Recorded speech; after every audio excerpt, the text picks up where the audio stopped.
श्रोताओं को Uttarakhand to heaven का प्रणाम। उम्मीद है आप इस कोरोना काल की मुश्किल घड़ी में अपने घरों में सुरक्षित होंगे। जैसा कि हम सभी लोग लॉकडाउन में कहीं ना कहीं घरों में कैद होके रह गए हैं और इससे ऊब चुके हैं। ऐसे में समय व्यतीत करना मुश्किल होता जा रहा है। क्यों न इस मुश्किल समय को अपनी संस्कृति को जानने में व्यतीत करें। इससे आपका मनोरंजन भी होता रहेगा और आप अपनी संस्कृति से भी रूबरू होते रहेंगे। हमने अपनी संस्कृति को लोक कथाओं के माध्यम से उभारने की एक पहल की है। उम्मीद है आप इस पहल में हमारा पूरा साथ देंगे। तो चलिए आज की लोक कथा सदई, जो कि बहन का भाई के लिए प्यार से संबंधित है, से शुरू करते हैं।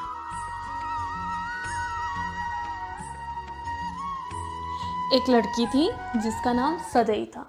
अब सदई का जो है छोटी सी उम्र में ही, जैसे पहले होती थी छोटी छोटी बच्चियों की शादी करवा देते थे, 10, 12, 14 साल की जितनी भी हैं बच्चियों की शादी करवा देते थे। उसी तरीके से सदई की शादी भी दूर के गांव थाती कठूर में छोटी उम्र में की जाती है। अब मायका दूर हो गया, अब छोटी सी बच्ची है, माँ बाप की अपने मायके की याद सताने लगी। पर क्या करें, बीच में पहाड़ भी इतने बड़े बड़े, घने जंगल थे और नदियाँ, जिनके कारण अब मायका भी दिखाई नहीं देता उसे, और ना ही ऐसी कोई सुविधा थी आ जा पाए। अब जो है सदई की शादी को कुछ टाइम हो गया। अब मायके से दूर तो थी, अब उसे याद आती थी। अब मायके से भी कोई आना जाना नहीं होता था क्योंकि उसका कोई भाई था नहीं। अब आप सोच रहे होंगे भाई नहीं था तो माँ बाप तो जा सकते थे, पर जो हमारी संस्कृति है, हमारी परंपराएं हैं, रीति रिवाज हैं, उसके हिसाब से जब बेटी की शादी होती है तो जो बेटी है उसके ससुराल में माँ बाप का जाना पाप माना जाता है उसकी। अब क्योंकि बेटी के ससुराल माँ बाप जाएंगे तो वहाँ का खाना भी खाना पड़ेगा और पानी भी पीना पड़ेगा, और कहा जाता है बेटी के ससुराल का पानी पीना भी पाप है। अब कोई भी माँ बाप ऐसा पाप तो अपने सर लेना नहीं चाहेगा। तो ऐसे में जो है एक भाई जो होता है वो बहन को शादी के बाद ससुराल छोड़ने, ससुराल से मायके लाने का काम, सारी जिम्मेदारी जो है भाई के ऊपर होती हैं। तो अब सदई का भाई था नहीं, मायके से भी कोई आना जाना नहीं होता था, तो उसे गम सताता था और वो सोचती थी काश मेरा भी कोई भाई होता तो मुझसे मिलने आता, मायके ले जाता, मुझे बुलाता अपने पास, पर ऐसा था नहीं। अब रोज़ सोचती कि काश कि उसके पापा के घर में, पिता के घर में जो है भाई हो जाए। अब एक दिन ऐसे ही सोचते सोचते वो अपनी कुलदेवी के मंदिर में गई और उसने देवी से प्रार्थना की, हे देवी, अगर तू मुझे भाई होने का वरदान दे दे तो मैं तुझे क्या है बलि दूंगी। पहले बलि देने का बहुत रिवाज था, कोई मन्नत मांगता था तो बलि चढ़ाने का एक प्रकार की परंपरा ही थी। तो अब कुछ समय बीतता गया और देवी ने सदई की जो है प्रार्थना को सुन लिया। तो अब सदई के जो पिता के घर में भाई ने जन्म लिया और इसका समाचार सदई को भी मिला, और जो उसका भाई था उसका नाम सदेव रखा गया। अब कुछ टाइम बीतता गया, इधर सदेव बड़ा हुआ तो उसे भी बहन ना होने की कमी खलने लगी। तो वो सोच रहा था कि काश मेरी भी बहन होती तो मैं उससे मिलने जाता, उसे बुलाता। तो उसने अपनी माँ से बोली ये बात। तब उसकी माँ ने बताया कि बेटा, तेरी एक बड़ी बहन है जिसका नाम सदई है और उसका दूर के गांव में शादी हो रखी है। तो फिर बात आई गई होगी। कुछ टाइम बाद एक रात सदैव ने सपना देखा कि उसकी बहन एक ऊंची चोटी पे किसी पेड़ के नीचे बैठी है और रो रही है और भैया भैया पुकार रही है। बस फिर क्या था, सदैव उतावला हो उठा अपनी बहन से मिलने के लिए और वो निकल पड़ा अपनी बहन के ससुराल। अब ससुराल पहुंचा तो दोनों भाई बहन जब मिले एक दूसरे को, दोनों के आंखों में आंसू थे, दोनों ने प्यार से एक दूसरे को गले लगाया। अब सदई के 2 बच्चे थे, दोनों बेटे अपने मामा को देख के बहुत खुश हो गए। अब ये मिलना जुलना हुआ।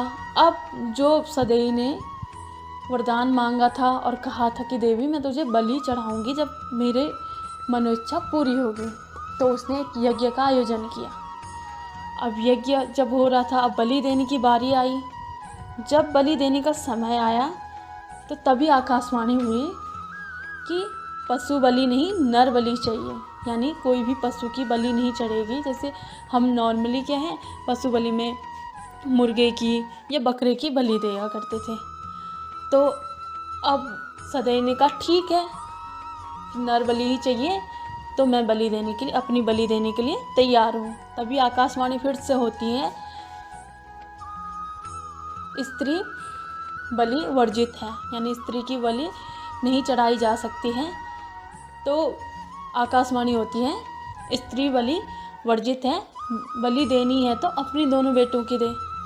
तो ये सुनकर सदई के पांव तले जमीन खिसक जाती है और वो मूर्छित हो जाती है, वहीं पर बेहोश हो गई। अब वो किसी तरह से उठती है, ढांढस बंधाती है खुद को। तो क्या करती है, अपने दोनों बेटों के कपड़े उतारती है। अब वो कपड़े उतार रही होती तो बच्चे पूछते, माँ हमारे कपड़े क्यों उतार रही हो? तो सदई उनसे कहती हैं कि तुम दोनों को नहलाना है और नए कपड़े पहनाने हैं। बच्चे मान जाते हैं। जैसे उसने कपड़े उतारे तो उसने पास में रखी खड़ग उठाई और दोनों बच्चों के गर्दन को जो है धड़ से अलग कर दिया। अब उसने जो है, जो सर थे वो पकड़ के अंदर रख लिया। एक माँ की जो ममता होती है उसके वश उसने ये किया और सोचा कि शायद इन्हें देख के उसे पुनः फिर से मिलने की इच्छा जो है पूरी हो जाए। अब तभी आकाशवाणी होती है कि हे सदई, बिना सर के धड़ की बलि देवी को स्वीकार नहीं। अब सदई ये चौंक जाती है। तो आकाशवाणी होती कि अंदर से अपने दोनों बेटों के सर बिलाओ, तभी देवी जो है ये बलि स्वीकार करेगी। अब वो जैसे ही अंदर जाती है तो क्या देखती है कि उसके दोनों बच्चे आपस में खेल रहे, बाल क्रीड़ा कर रहे, दोनों खुश हैं। इसे देखकर उसकी खुशी का ठिकाना नहीं रहता और दोनों बच्चों को जोर से गले लगाती है। यह कथा आस्था और विश्वास से ओतप्रोत तथा अपने वचन के लिए प्रतिबद्धता की प्रेरणा है। यह केवल कहानी मात्र नहीं, अपितु उत्तराखंड में घटित एक सत्य घटना पर आधारित है। तो आज आपने सदई की कहानी, जो कि भाई बहन के प्यार पर आधारित है, को सुना। अब मैं अगले ब्लॉग में आपको नई कहानी जीतू बगड़वाल के साथ हाजिर होंगी। तब तक के लिए बने रहें हमारे चैनल उत्तराखंड टू हेवन पे और अपना प्यार सब्सक्राइब और लाइक शेयर के माध्यम से दर्शाते रहिए। धन्यवाद।